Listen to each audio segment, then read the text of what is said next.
Hello, welcome to session 6 of our course, GED 6001, Foundations of Leadership and Educational Issues. Today, our topic is how leaders encourage others. We'll reflect on the following questions. Number 1, how does a leader recognize individuals for their contributions? Number 2, what is the role of story in leadership? Number 3, how does a leader celebrate team accomplishments? And number 4, how does a leader support team members? My favorite of the 5 leadership tenets is model the way, but encouraging others is my next favorite. It's a bit of a paradox, as I don't like to be publicly recognized for my accomplishments. My joy comes in recognizing others and supporting them along the way. Today's devotional passage comes from the book of Mark, chapter 6, verses 30 through 34. After a long week, Jesus invites the apostles away by themselves to rest. Let's read this passage together. The apostles gathered around Jesus and reported to him all that they had done and taught. Then, because so many people were coming and going that they did not even have a chance to eat, he said to them, "Come with me by yourselves to a quiet place and get some rest." So they went away by themselves in a boat to a solitary place. But many who saw them leaving recognized them and ran on foot all the way from all of the towns and got there ahead of them. When Jesus landed and saw a large crowd, he had compassion on them because they were like sheep without a shepherd. So he began teaching them many things. Let's spend a bit of time reflecting upon this passage and what it has to do with leadership. So what leadership behavior do you think Christ was emulating in this passage? And why should we as leaders encourage our teams to rest and recharge? How do we model these behaviors? A question for me is, do I model those behaviors? What does resting have to do with encouraging the heart? As leaders, we need to recognize when our team is weary. Leadership is hard work, and sometimes celebration comes in the form of knowing that it's a job well done. By encouraging and acknowledging and celebrating the work that's done, we also need to encourage rest. We're encouraging our team to learn to be rejuvenated and healthy and strong to face whatever comes next.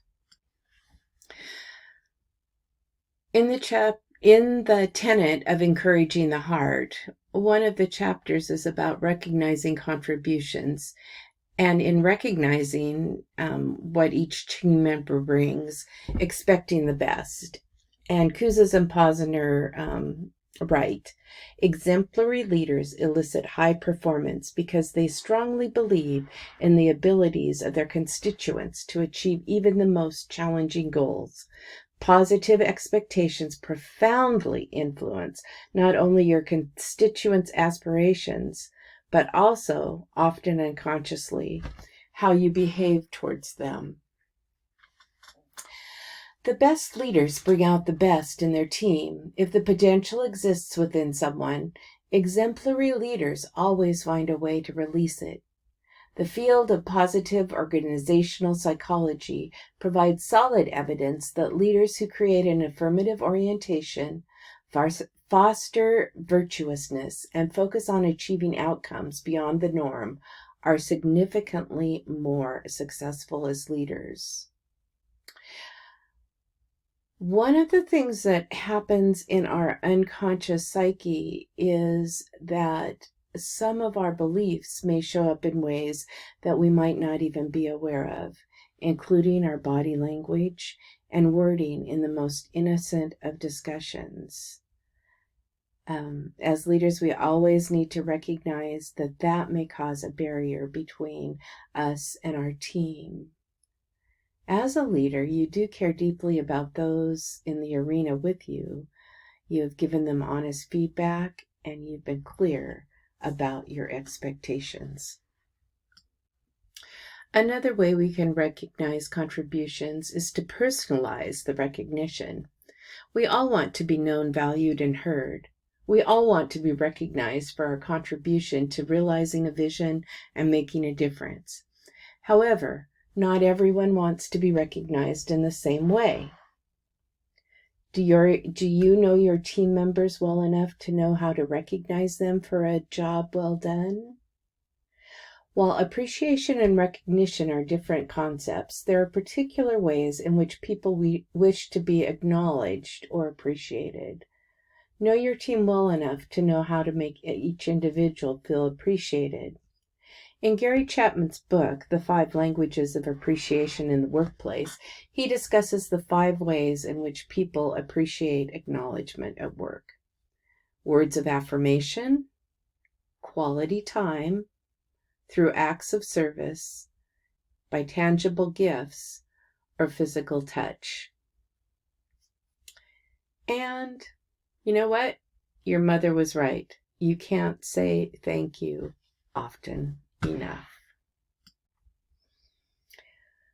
Celebrating the values and victories by creating a spirit of community. Kouzes and Posner write, human beings are social animals, hardwired to connect with others. When social interactions are strong and numerous, there's more trust, reciprocity, information flow, collective action, and happiness. They bond people together and connect us to shared values and myths. Public celebrations give us the opportunity to showcase our work and celebrate team effort. They give us the opportunity to reinforce our organizational values and beliefs as well as our vision.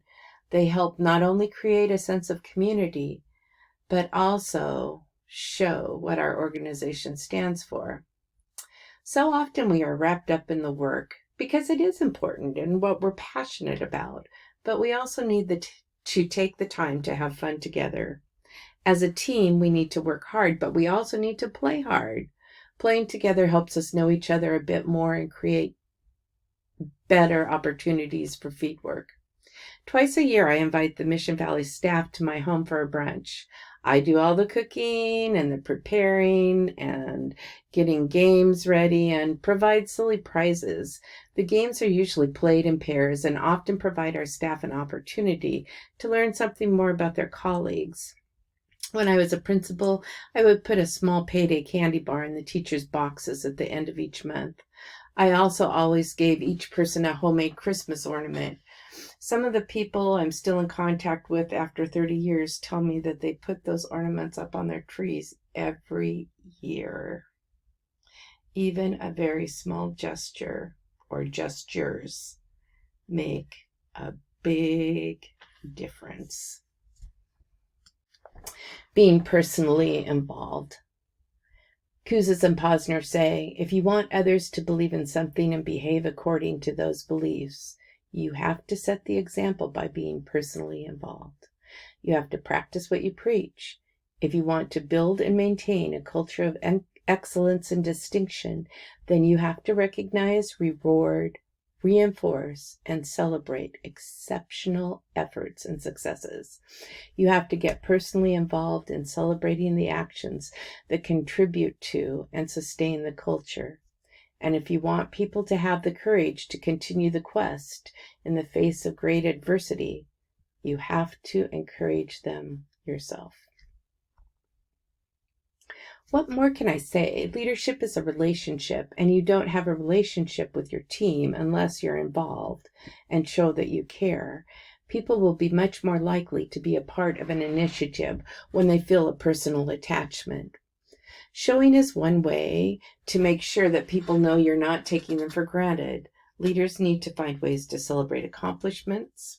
In Kouzes and Posner's research, they found that people who work for leaders who more frequently celebrate rate their leaders' effectiveness nearly 1/3 higher as compared to those who say their leaders do celebrate less. We've talked before about the importance of being able to tell your story. Tell others about the good work of their colleagues and find something to celebrate about every member of your team. If you can't find something to celebrate, then you should be having a courageous conversation in that area. What are some of the stories that you can tell that exemplify your organization's values and beliefs? How do the stories align with your organization's mission? By telling stories, you can accomplish the objectives of teaching, mobilizing, and motivating easier and better than ever you can through a list of accomplishments or just naming what you've done. On page 325 of the Leadership Challenge, Kouzes and Posner mention several ways in which you can celebrate with your team: cyclical celebrations, recognition ceremonies, celebrations of triumph, rituals for comfort and letting go, personal transitions, workplace altruism, events, and play. As a team leader, you might want to think about how you will structure these types of events, how you will bring others in on the planning. And be sure to calendar these so you don't forget. As the saying goes, all work and no play or recognition makes you a dull leader. In the next section, you are going to watch a video by Daniel Pink on human motivation, as well as one by DeWitt Jones that I think you'll enjoy on celebrating what's right with the world. And to reflect on your Brene Brown reading for this week, there is an exercise to help you think about what you learn when you have a flat on your face fall in the arena in front of everyone, and how you can learn to rise above the fray, to tell your own story and rewrite your own brave ending.